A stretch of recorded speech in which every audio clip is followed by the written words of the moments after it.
साथीहरू नमस्कार छ सबैलाई। गुड नाइट छ सबैजनालाई। हेर्नु होला साउनको महिनामा अब के खाने हो घरमा।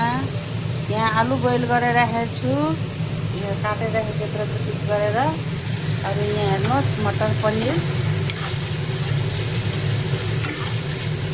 पनिर बनाउँदैछु साथीहरू। हेर्नु होला तपाईँहरूले के खानुपर्छ साउन महिनामा।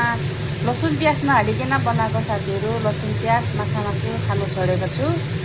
अरू हरियो परियो त नखानु भने चाहिँ बिहान पनि फर्सीको मुन्टाहरू टिपेको भिडियो लगाइदिएको छु। आशा गर्छु तपाईँहरूले बहुत मन पराइदिनु भयो होला। अरू तपाईँहरूको पनि खेतीपाती गरेर खाने मान्छेहरू हुनुहुन्छ कि कस्तो हुनुहुन्छ भन्नु होला कमेन्टमा।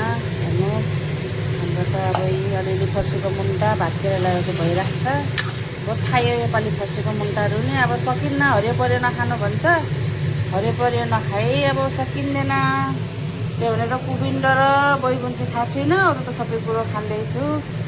अब यस्तै हो, के गर्नु, अरू सबै त हरियै हुन्छ। भेन्डी, बोडी, भोल, जिका, माने जे पनि सब्जी सबै हरियै प्रकारकै हुन्छ। अब के चाहिँ खानु छोड्नु, त्यही भनेर खालि बैगुन र कुबिन्ड अरू माछा मासु लसुन प्याज खाएको छुइनँ, अरू सबै खाएको छु। बर्खा त छैन, यतिकै बारेको अब सबै बारिराखेको थियो के अरे। अब बुहारी आयो, बुहारीले म बार्छु भनेको, त्यही पनि अब बुहारीले बर्खा छ त ल्यायो भने नि आफूलाई राम्रो लाग्दैन खानुलाई, त्यही भनेर मैले नै चाहिँ बारिदिएको छु भोले बाबाको नामबाट।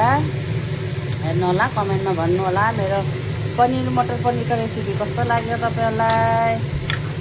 हेर्नुहोस्, खाम लाग्यो होला नि तपाईँहरूलाई पनि। यसरी बनाएर खानुहोस् होला, मिनामिस पनि मिठो हुन्छ। मान्छेले भन्छ मिनामिस सब्जी लसुन प्याज नहाली कसरी खानु होला भन्छ। लसुन प्याज नहाली पनि कस्तो मिठो हुन्छ सब्जीहरू। मलाई म त खान्छु मजाले लसुन प्याज नभए भने नि।